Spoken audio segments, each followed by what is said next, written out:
மாசெல்லா சுத்தமா திருப்புண்ணிய தீர்த்தத்தினால் குற்றம் நீங்கி விடகுணம் மாறேற்ற ஆட்டுக்குட்டி என்ற ரத்தத்தினால் மாசெல்லா சுத்தமா திருப்புண்ணிய தீர்த்தத்தினால் குற்றம் நீங்கி விடகுணமாறீற்ற ஆட்டுக்குட்டியின் ரத்தத்தினால். பிதாவாகிய தேவனுக்கும் நமது ஆண்டவராகிய இயேசு கிறிஸ்துவுக்கும் பரிசுத்த ஆவியானவருக்கும் இப்பொழுதும் எப்பொழுதும் சதா காலங்களிலும் மகிமை உண்டாயிருப்பதாக. நாம் யாவரும் தேவனை மகிமைப்படுத்தும்படியாக உற்சாகமாக பாடி தேவனை துதித்து அவருடைய நாமத்தை மகிமைப்படுத்துவோமாக. பாடல்களை வழிநடத்தத்தக்கதாக நம்மத்தில் இருக்கிற அன்பு சகோதரர்களை முன்னுக்கு வரும்படி அன்போடு அழைக்கிறேன். பலிபீடத்தில் என்னை பரனே படைக்கிறேனே இந்த வேளை, அடியேனை திருசித்தம் போல ஆண்டு நடத்திடுமே. அடியேனை திருசித்தம் போல ஆண்டு நடத்திடுமே.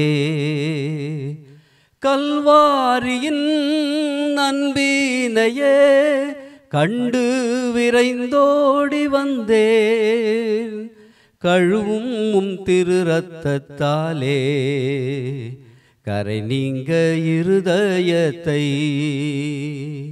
கழுவும் திரு ரத்தத்தாலே கரை நீங்க இருதயத்தை.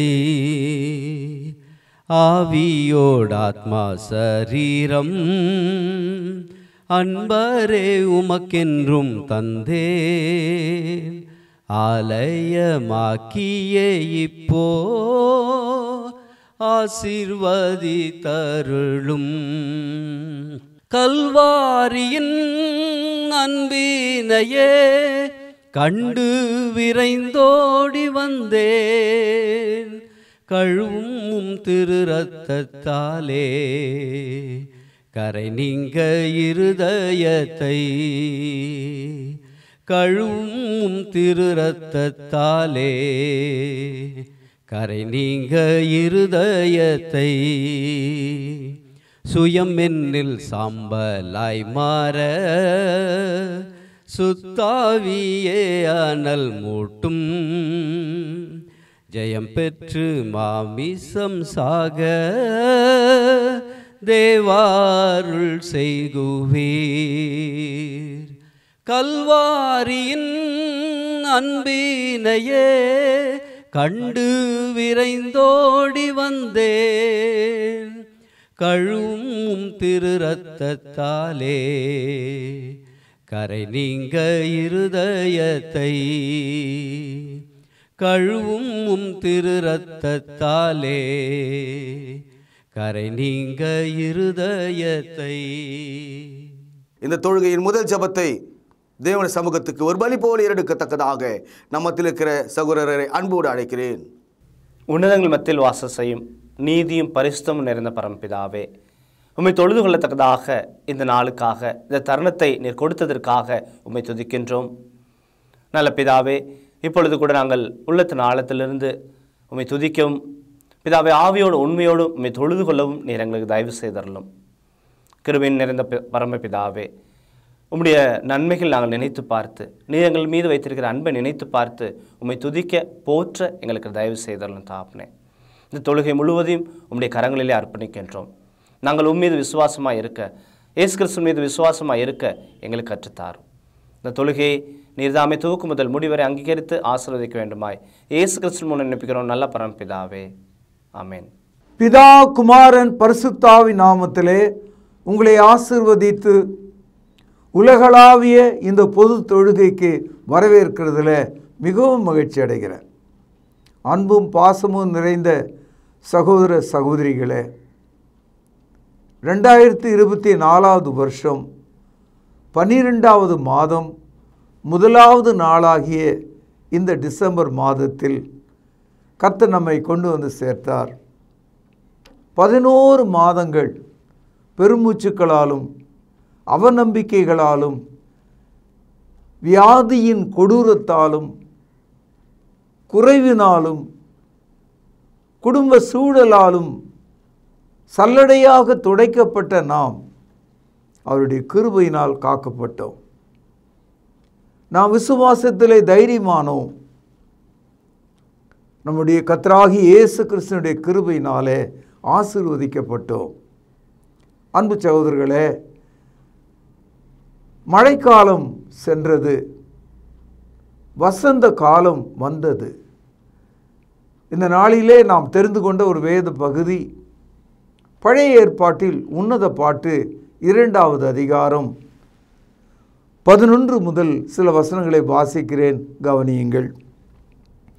இதோ மாரி காலம் சென்றது, மழை ஓய்ந்தது, பூமியிலே புஷ்பங்கள் காணப்படுகிறது, குருவிகள் பாடும் காலம் வந்தது, காட்டுப்புறாவின் சத்தம் நமது தேசத்திலே கேட்கப்படுகிறது, அத்திமரம் காய் காய்த்தது, திராட்சை கொடிகள் பூ பூத்து வாசனையாய் பரிமளிக்கிறது. என் பிரியமே, என் ரூபவதியே, நீ எழுந்து வா. கண்மலைகளின் வெடுப்புகளில் சிகரங்களின் மறைவிடங்களிலும் தங்குகிற என் புறாவே, உன் முகத்தை எனக்கு காண்பி, உன் சத்தத்தை நான் கேட்கட்டும். உன் சத்தம் இன்பமும் உன் ரூபம் அழகுமாயிருக்கிறது என்றார். திராட்சை தோட்டங்களை கெடுக்கிற குழி நரிகளையும் சிறு நரிகளையும் நமக்கு பிடியுங்கள். நம்முடைய திராட்சை தோட்டங்கள் பூவும் பிஞ்சுமாயிருக்கிறதே. என் நேசர் என்னுடையவர், நான் அவருடையவள். அவர் லீலி புஷ்பங்களுக்குள்ளே மேய்கிறார். எவ்வளோ அற்புதமான ஒரு வசனம், எவ்வளோ மகிழ்ச்சியான ஒரு வசனம்.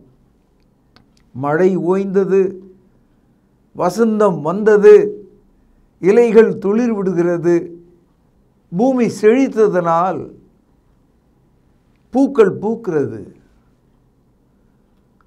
குருவிகள் பாடுகிறது, காட்டுப்புறாவின் சத்தம் கேட்கிறது, அத்திமரம் காய்க்கிறது, திராட்சை தோட்டங்களில் பழங்கள் ஏராளமாய் உண்டாயிருக்கிறது. என அன்பு தோழர்களே, 12ஆம் மாதத்தில் கர்த்தர் நம்மை இவ்விதமாக பார்க்கிறார். நீங்கள் இவ்விதமாக இருக்க வேண்டும் என்று எண்ணுகிறார். நீங்கள் பிரியமுள்ள மக்களாக வாழ வேண்டும் என்று அவர் உங்களை ஆசீர்வதிக்கிறார். சகோதரர்களே, எல்லா காலமும் ஒன்று அல்ல. எல்லா காலத்திலும் நாம் அழுவதும் இல்லை, புலம்புவதும் இல்லை. எல்லாவற்றுக்கும் ஒரு காலம் இருக்கிறது. பிரசங்கி 3ஆம் அதிகாரம் 2ஆம் வசனத்தில் படிக்கிறோம், எல்லாவற்றுக்கும் ஒரு காலமும் ஒரு சமயம் உண்டு. ஆகவே அன்பு சகோதரர்களே, வருஷத்தின் கடைசி மாதத்தின் முதல் நாளில் நீங்கள் நம்பிக்கை பெறும்படியாக நான் உங்களை ஆசீர்வதிக்கிறேன். நோ என்ற மனிதன் அந்த பேழையில் இருந்தபோது ஏறக்குறைய 120 நாட்கள் பூமி முழுவதும் வெள்ளக்காடாக இருந்தது. தண்ணீருக்கு கீழே என்ன இருக்கிறது என்று அவனுக்கு தெரியாது. தண்ணீரின் கீழே மரங்களும் செடிகளும் மிருகங்களும் என்ன ஆனது, மனிதர்கள் என்ன ஆனார்கள் என்று அவனுக்கு தெரியாது. அவன் அந்த பேழையிலே மிதந்து கொண்டிருந்தான். கர்த்தர் தாம் சொன்னபடியே தண்ணீரை வடியச் செய்தார். தண்ணீர் வடிந்தது. பூமியிலே மீண்டுமாக புற்களும் மரஞ்செடிகளும் உண்டாயிற்று. பறவைகள் பறந்தது. காகத்தை விட்டான், புறாவை விட்டான் என்ற தகவலை எல்லாம் நம்ம படிக்கிறோம். ஆதியாகமம் 8வது அதிகாரம் 3வது வசனம், ஜலம் பூமியிலிருந்து நாளுக்கு நாள் வற்றி கொண்டே வந்தது. 150 நாளுக்கு பின்பு ஜலம் வடிந்தது. 6வது வசனம், 40 நாள் சென்ற பின்பு நோவா தான் பேழையிலே செய்திருந்த ஜன்னலை திறந்து ஒரு காகத்தை வெளியே விட்டான். அது புறப்பட்டு பூமியின் மேல் இருந்த ஜலம் வற்றி போகும் வரைக்கும் போகிறதும் வருகிறதுமாயிருந்தது. பின்பு பூமியின் மேல் ஜலம் குறைந்து போயிற்றோ என்று அறியும்படி ஒரு புறாவை தன்னிடத்திலிருந்து வெளியே விட்டான். பூமியின் மீதெங்கும் ஜலம் இருந்தபடியால் அந்த புறா தன் உள்ளங்கால் வைத்த இளைப்பாற இடம் காணாமல் திரும்பி பேழையிலே அவனிடத்தில் வந்தது. அவன் தன் கைகளை நீட்டி அதை பிடித்து தன்னிடமாக பேழையிலே சேர்த்து கொண்டான். பின்பு 7 நாள் பொறுத்து மறுபடியும் புறாவை பேழையிலிருந்து விட்டான். அந்த புறா சாயங்காலத்திலே அவனிடத்திலே வந்து சேர்ந்தது. இதோ அது கொத்தி கொண்டு வந்த ஒலிவ மரத்தின் இலை அதன் வாயில் இருந்தது. அதனாலே நோவா பூமியின் மேல் ஜலம் குறைந்து போயிற்று என்று அறிந்தான். எவ்வளோ அற்புதமான ஒரு காட்சி, எவ்வளோ நம்பிக்கை நிறைந்த ஒரு காட்சி. அந்த வெள்ளம் வடிந்த போது அந்த புறா தன்னுடைய மூக்கின் நுனியில் ஒரு ஒலிவை மரத்தின் இலையை அது கொண்டு வந்தது, நம்பிக்கை தந்தது. இந்த வருஷத்தினுடைய முடிவில் பெரியவர்களும் சிறியவர்களும், தாயும் தகப்பனும், தாத்தா பாட்டிமார்களும் நம்பிக்கையுள்ள மக்களாக, விசுவாசமுள்ள மக்களாக இருங்கள். உங்கள் நம்பிக்கை வீண் போகாது. உங்களுக்காக மழை ஒதுக்கப்படும். வசந்தம் வந்துவிட்டது. பறவைகள் பாடுகிறது. இனிமையான பாடல்களை நாம் கேட்போம். மகிழ்ச்சியால் நம்முடைய உள்ளம் நிரம்பும்.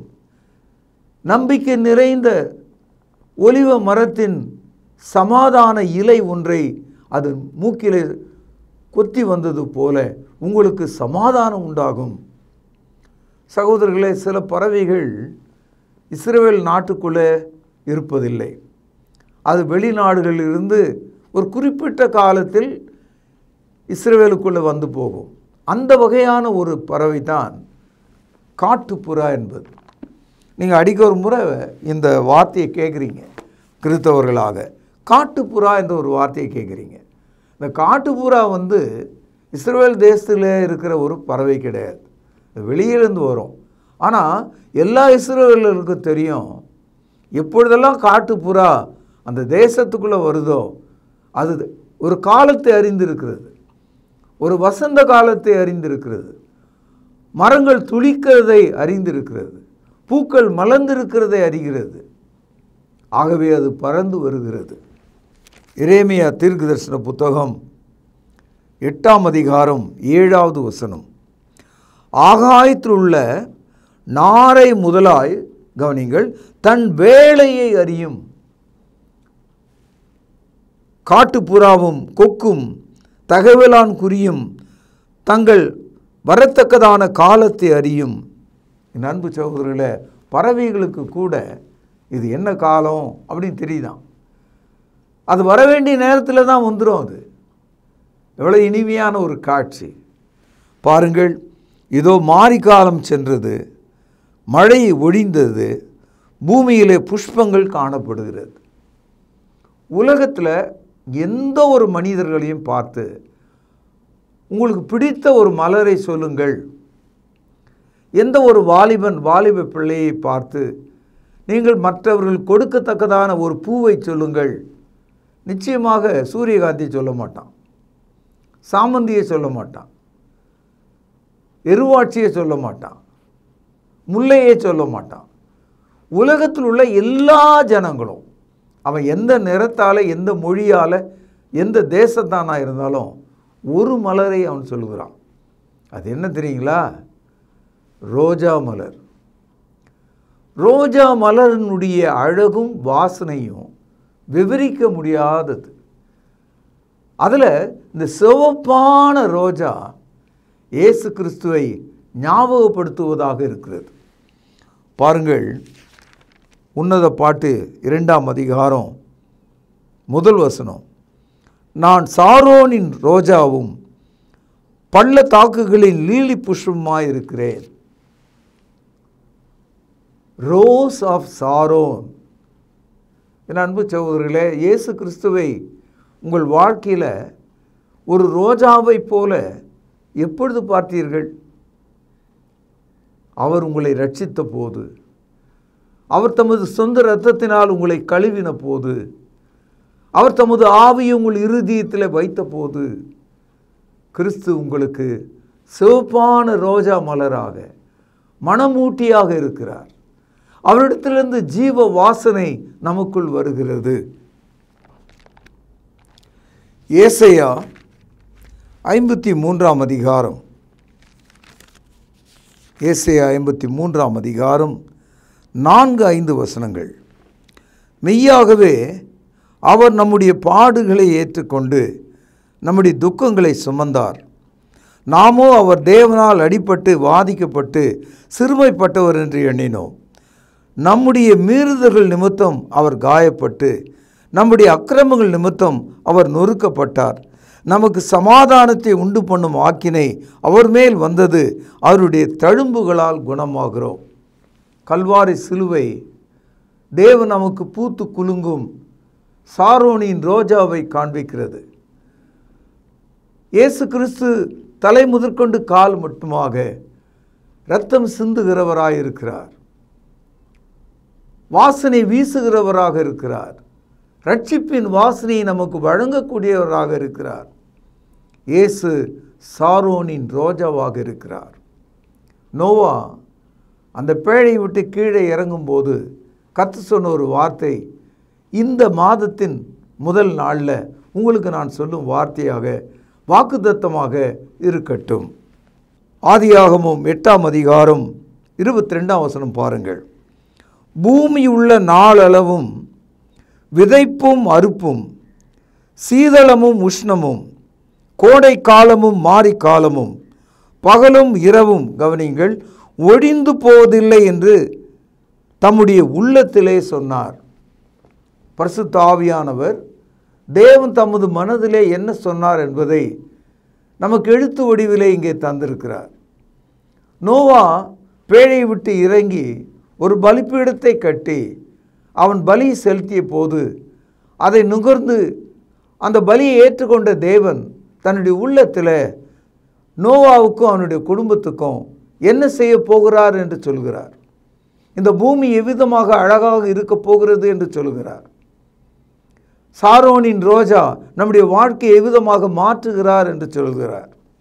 பாருங்கள், பூமி உள்ள நாளளவும் விதைப்பும் அறுப்பும், சீதனமும் உஷ்ணமும், கோடை காலமும் மாரி காலமும், பகலும் இரவும் ஒழிக்கிறதில்லை என்று அவர் தம்முடைய உள்ளத்திலே சொன்னார்.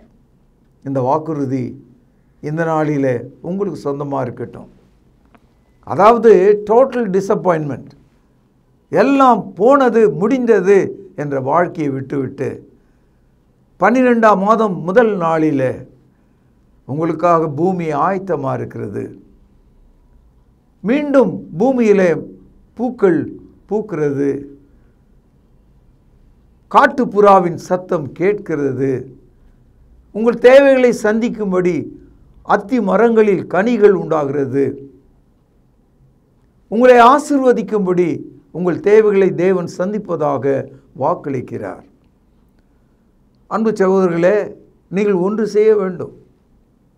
எப்பொழுதுமே திராட்சை தோட்டத்தில் நல்ல பூத்து காய்கள் கொழுத்து பழுத்து தொங்கும்போது அதை கடித்து தின்பதற்காக நரி கூட்டம் உள்ள வரும், குள்ள நரிகளும் நரிகளும் உள்ள வரும். நீங்கள் அவைகளை விரட்ட வேண்டும். நம்முடைய வாழ்க்கையில் நமக்குன்னு ஒரு வீடு இருந்தால் நம்முடைய வீட்டு கதவை பூட்ட வேண்டியது நம்முடைய அவசியம். உன்னுடைய விசுவாச வீட்டினுடைய கதவை ஜாக்கிரதையாய் பார்த்துக்கொள். To receive blessing watch carefully. என்ன சொல்கிறாரு? Little fox and foxes they wanted to eat the young grape. அந்த இளமையான அந்த திராட்சையை கடிப்பதற்காக அவைகள் வருகிறதாம். என் அன்பு சகோதரர்களே, இதனுடைய அர்த்தம் என்ன? நம்முடைய வாழ்க்கையில் அவிசுவாசம் நமக்குள்ளே தோன்றாதபடி பார்த்துக்கணும். எபிரேயர் 10 அதிகாரம் 35 வசனம். ஆகையால் மிகுந்த பலனுக்கு ஏதுவான உங்கள் தைரியத்தை விட்டுவிடாதிருங்கள். நீங்கள் தேவனுடைய சித்தத்தின்படி செய்து வாக்குத்தத்தம் பண்ணப்பட்டதை பெறும்படிக்கு பொறுமை உங்களுக்கு வேண்டியதாக இருக்கிறது. வருகிறவர் இன்னும் கொஞ்ச காலங்களில் வருவார், தாமதம் பண்ணார். விசுவாசத்தினாலே நீதிமான் பிழைப்பான். பின்வாங்கி போனால் அவன் மேல் என் ஆத்துமா பிரியமாயிராது. ஆகவே தேவன் உங்களை ஆசீர்வதிப்பதாக வாக்களித்திருக்கிறார். ஆனால் உங்கள் திராட்சை தோட்டத்தை அதன் கனிகளை கடித்து தின்னும் குள்ள நரிகளையும் பெரும் நரிகளையும் பிடித்து தூரமாக்குங்கள். அவிசுவாசத்தை தூரமாக்குங்கள். 1 தீமோத்தேயு 6ஆம் அதிகாரம் 3 முதல் சில வசனங்களை வாசிக்கிறேன், கவனிங்க. ஒருவன் நம்முடைய கர்த்தராகிய இயேசு கிறிஸ்துவின் ஆரோக்கியமான வசனங்களையும் தேவ பக்திக்கேற்ற உபதேசங்களையும் ஒப்புக்கொள்ளாமல் வேற்றுமையான உபதேசங்களை போதிக்கிறவனாயிருந்தால் அவன் இருமாப்பு உள்ளவனும் ஒன்றும் அறியாதவனும் தர்க்கங்களையும் வாக்குவாதங்களையும் பற்றி நோய் கொண்டவனுமாயிருக்கிறான். அவைகளாலே பொறாமையும் சண்டையும் தூஷணங்களும் பொல்லாத சம்சயங்களும் உண்டாகி கெட்ட சிந்தை உள்ளவர்களும், கவனிங்க, சத்தியம் இல்லாதவர்களும் தேவ பக்தியை ஆதாய தொழில் என்று எண்ணுகிறவர்களுமாயிருக்கிற மனுஷர்களால் உண்டாகும் மாறுபாடான தர்க்கங்களுக்கும் பிறக்கும். இப்படிப்பட்டவர்களை விட்டு விலகு. கர்த்தர் நம்மை ஆசீர்வதிக்க விரும்புகிறார். மழை ஓய்ந்தது, மாரிக்காலம் சென்றது, வசந்தம் எங்கும் காணப்படுகிறது, பூக்கள் மலர்ந்திருக்கிறது. சாரோன் ரோஜாவை நாம் கவனிக்கிறோம். ஊருக்குள்ளே வெளியிருந்து காலம் தவறாமல் வந்து போகிற காட்டுப்புறாவின் சத்தம் கேட்கிறது. எல்லாம் நன்றாக இருக்கிறது. அத்திமரம் பூப்புத்து காய்த்து இருக்கிறது. திராட்சைகள் மிகவும் செழிப்பாக வளர்ந்திருக்கிறது. கனிகள் தொங்குகிறது. ஆனால் சிறு நரிகளும் பெரும் நரிகளும் அவைகளை கடித்து தின்ன உள்ளே வருகிறது. என்ன செய்ய போறீங்க? மாறுபாடான தர்க்கங்களை உண்டாக்குற, பிழைப்பை வைத்திருக்கிற மக்களை விட்டு விலகுங்கள். கர்த்தருடைய நாமத்தை பற்றி கொள்ளுங்கள். பழைய ஏற்பாட்டில் மல்கியா 3ஆம் அதிகாரம் 10வது வசனம், பக்கம் 1106.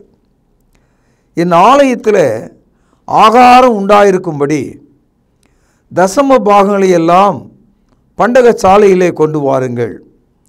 அப்பொழுது நான் வானத்தின் பலகணிகளை திறந்து இடம் கொள்ளாமற் போகும் மட்டும் உங்கள் மேல் ஆசீர்வாதத்தை வர்ஷிக்க மாட்டேனோ என்று, அதனால் என்னை சோதித்து பாருங்கள் என்று சேனைகளின் கர்த்தர் சொல்கிறார். ஆசீர்வாதத்தின் பக்கத்தையும் அதன் அனுபவத்தையும் அடைய விரும்புகிற திருச்சபையே, இந்த பரிசுத்த நாளில் உங்கள் விளைச்சலில் முதல் பலனை ஆண்டவருடைய சமூகத்துக்கு கொண்டு வாருங்கள். உங்கள் வருமானத்தில் தசம பாகங்களை ஆண்டவருடைய சமூகத்தில் கொண்டு வாருங்கள். மனுஷன் தேவனை வஞ்சிக்கலாமா? நீங்கள் ஆசீர்வாதமாய் இருக்கும்படி வசந்த காலத்தை தந்தவர், பாடல்களை கேட்க செய்தவர், பூக்களை காண செய்தவர், அத்தி கனிகளை அறுக்கச் செய்தவர், திராட்சை கனிகளை குவியலாக தந்தவர். அவருக்கு நீங்கள் அவருடைய நாமத்தை மகிமைப்படுத்தும்படி உங்கள் விளைவின், உங்கள் உழைப்பின் முதற் பலனை அவருடைய சமூகத்துக்கு கொண்டு வாருங்கள். இந்த 12வது மாதம் முதல் வாரத்தில் ஆண்டவர் ஒரு சேலஞ்சு நமக்கு வச்சுருக்கார். என்ன சொல்கிறாரு? டெஸ்ட் மீ, என்னை சோதித்து பாருங்கள்.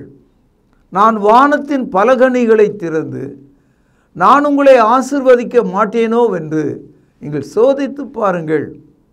என் அன்பு தாயே, தகப்பனே, இந்த புதிய மாதம், புதிய வாரம், ஆசீர்வாதத்தின் வாரம், மாதம், புது வருஷத்தை காண்பிக்கக்கூடியதாக இருக்கட்டும். உங்கள் வாழ்க்கையில் புதிய பாடல்களை பாடக்கூடியவர்களாக இருக்க வேண்டும் என்று கேட்கிறேன். சங்கீதம் 118 17 18 வசனங்கள். நான் சாவாமல் பிழைத்திருந்து கர்த்தருடைய செய்கைகளை விவரிப்பேன். கர்த்தர் என்னை வெகுவாய் தண்டித்தும் என்னை சாவுக்கு ஒப்பு கொடுக்கவில்லை. கடந்த 11 மாதங்களில் எத்தனை பயங்கரமான வியாதிகளையும் ஆபத்துகளையும் நஷ்டங்களையும் தோல்விகளையும் நம்ம சந்தித்தோம். ஆனால் கர்த்தர் நம்மை முற்றிலுமாக சாவுக்கு ஒப்பு கொடுக்கல. அவர் நம்மை காப்பாற்றினார். ஆகவே தைரியமாக அவருடைய சமூகத்தில் விசுவாசம் உள்ளவர்களாய், வசந்த காலம் வந்து விட்டது, மழைக்காலம் ஓய்ந்தது, புது பாடல்களை பாடும் பறவைகளைப் போல, வாசனை நிறைந்த மலர்களைப் போல, சாரோனின் ரோஜாவாகிய இயேசு கிறிஸ்துவுக்கு முன்பாக நீங்கள் ஆசீர்வாதமாக இருக்கத்தக்கதாக உங்களை வாழ்த்தி இந்த செய்தியை நான் இங்கே நிறைவு செய்கிறேன். பிரார்த்தனை செய்வோம். ஜீவனுள்ள தகப்பனே, உமது வாக்குத்தத்தம் நிறைந்த வசனங்களுக்காக ஸ்தோத்திரம். உமது வார்த்தையின்படியே இந்த மாதம் ஆசீர்வதிக்கப்பட வேண்டும் என்று ஜெபிக்கிற புது வருஷத்தை எங்களுக்கு ஆசீர்வாதமாக மாற்றும். இதோ உமது ஜனங்களை ஆசீர்வதியும். ஆண்டவரும் கர்த்தரும் இரட்சகருமாக இருக்கிற இயேசுவின் நாமத்தில் ஜெபம் கேளும் ஜீவனுள்ள எங்கள் நல்ல பிதாவே, ஆமேன். நம்முடைய கர்த்தராகிய இயேசு கிறிஸ்துவின் கிருபையும் பிதாவின் அன்பும் ஆவியானவரின் வழி நடத்துதலும் நம்மோடு கூட சகல நாட்களிலும் நிலைத்திருப்பதாக. ஆமேன். கர்த்தருடைய பந்தியிலே பங்கு கொள்ளும்படி நம்மை நாமே ஆயத்தப்படுத்துவோம். ஆண்டவராகிய இயேசு கிறிஸ்து காட்டி கொடுக்கப்பட்ட அன்று ராத்திரியிலே அப்பத்தை எடுத்து ஆசீர்வதித்து, இதை பிட்டு நீங்கள் வாங்கி புசியுங்கள், இது உங்களுக்காக பிற்கப்படுகிற என்னுடைய சரீரமாய் இருக்கிறது என்று சொல்லியிருக்கிறார். அப்பத்திற்காக நாம் ஜெபித்து இதில் பங்கு கொள்வோம். பரிசுத்தமும் இரக்கமும் தயவும் கிருபையும் நிறைந்த நல்ல ஆண்டவரே, உம்முடைய குமாரனாகிய இயேசு கிறிஸ்து சிலுவையிலே எங்களுடைய பாவங்களுக்காக தன்னுடைய இன்னுயிரை கொடுக்கும் பொழுது அவருடைய சரீரம் கிழிக்கப்பட்டது. அதற்கு ஒப்பாக இங்கு புளிப்பில்லாத அப்பம் இது வைக்கப்பட்டு இருக்கிறது. அப்பா, நீர் இந்த அப்பத்தை எங்களுக்கென்று ஆசீர்வதித்து தரும்படி விலையேற பெற்ற இயேசு கிறிஸ்துவனுடைய நல்ல நாமத்தினாலே இந்த ஜெபத்தை ஏறெடுக்கிறோம் அன்பின் பிதாவே, ஆமேன். அவர் அந்தபடியே பாத்திரத்தையும் எடுத்து, இந்த பாத்திரம் என் இரத்தத்தினால் ஆகிய புதிய உடன்படிக்கையாய் இருக்கிறது, என்னை நினைவு கூறும்படி இதை செய்யுங்கள் என்று சொல்லியிருக்கிறார். நாமும் கூட அவ்வண்ணமாகவே இதில் செய்யும்படியாக நாம் ஒன்று சேருவோம். தேவன் இந்த ரசத்தை ஆசீர்வதித்து தரும்படி நாம் ஜெபிப்போம். வானத்தையும் பூமியும் உண்டாக்கின சர்வ வல்லமையுள்ள எங்கள் நல்ல பிதாவே, என்னை நினைவு கூறும்படி இதை செய்யுங்கள் என்று சொல்லியிருக்கிறபடியே நாங்கள் செய்யும்படி வந்து நிற்கிறோம். இந்த ரசத்தை நீர் ஆசீர்வதித்து தாரும். குற்றமில்லாத மாசற்ற இதோ தகப்பனே, அந்த ரத்தம் எங்களுடைய பாவங்களுக்காக சிந்தப்பட்டது என்பதை நாங்கள் நினைத்து இதில் பங்கு கொள்ளும்படி, பயபக்தியோடு பங்கு கொள்ளும்படி எங்களை உற்சாகப்படுத்தும். எங்களை தாழ்த்துகிறோம். இந்த ரசத்தை நீர் ஆசீர்வதித்து தாரும். இயேசுவின் நல்ல நாமத்தில் இந்த ஜெபத்தை எடுக்கிறோம் அன்பின் பிதாவே, ஆமேன். தேவனுடைய சமூகத்தில் தேவனுக்கு மிக பிரியமான ஒரு தொழுகையை செய்து கொண்டிருக்கிறோம். இதைத் தொடர்ந்து தேவனுக்கு பிரியமான ஒரு பலியாக நம்முடைய கையின் பிரயாசங்களை தேவனுடைய சமூகத்துக்கு கொண்டு வருவோம். தேவன் கொடுத்தவைகள், இவைகளிலிருந்து நாம் எடுத்து தேவனுக்கு உற்சாகமாக கொடுப்பதற்கு நாம் ஒப்புக் கொடுப்போமாக. சபையின் அறிவிப்புகள், வியாதிப்பட்டவர்களை நினைவு கொள்ளுங்கள். விசேஷமாக ரட்சிக்கப்படாத மக்கள், அது உங்கள் நண்பர்களாக இருக்கலாம் அல்லது உங்கள் உறவுகளாக இருக்கலாம், அவர்கள் ரட்சிக்கப்படுவதற்காக தேவனுடைய சமூகத்தில் நாம் யாவரும் ஒன்று சேர்ந்து ஜெபம் செய்வோம். தேவனை ஆவியோடும் உண்மையோடும் நாம் தொழுது கொண்டோம். இந்த தொழுகையின் நிறைவு ஜெபத்தை நம்மத்தில் இருக்கிறதான சகோதரர் ஒருவர் முன்வந்து ஜெபித்து இந்த தொழுகையை நிறைவு செய்து தரும்படி அன்பாய் கேட்டுக்கொள்கிறேன். பரலோகத்திலே வாசமாக இருக்கிற எங்கள் நல்ல பிதாவே, உம்முடைய வார்த்தையினால் எங்களை சந்தித்ததற்காக உமக்கு ஸ்தோத்திரம். அண்ட சராசரங்களின் மீது அதிகாரமுடையவராகிய உமக்கு எங்களை தாழ்த்தி ஒப்புக் கொடுக்கிறோம். வார்த்தையினால் சர்வத்தையும் தாங்குகிற எங்கள் ஆண்டவர் இயேசு கிறிஸ்துவின் கீழாக எங்களை ஒப்புக் கொடுக்கிறோம். நாங்கள் எதையுமே செய்ய முடியாது, ஆனால் பரிசுத்த ஆவியின் பலத்தினாலே செய்ய முடியும் என்பதனால் அந்த பரிசுத்த ஆவியானவருடைய ஆளுகைக்கு எங்களை ஒப்புக் கொடுக்கிறோம். தொடர்ந்து எங்களையும் எங்கள் வீட்டாரையும் பிள்ளைகளையும் ஆசீர்வதிப்பீராக. வியாதியை சுகமாக்கும், பலவீனங்களை நீக்கும், பலவிதமான பாரங்களில் நின்று விடுதலை செய்யும். உம்முடைய மக்களுக்கு வேண்டிய சமாதானத்தை தாரும்.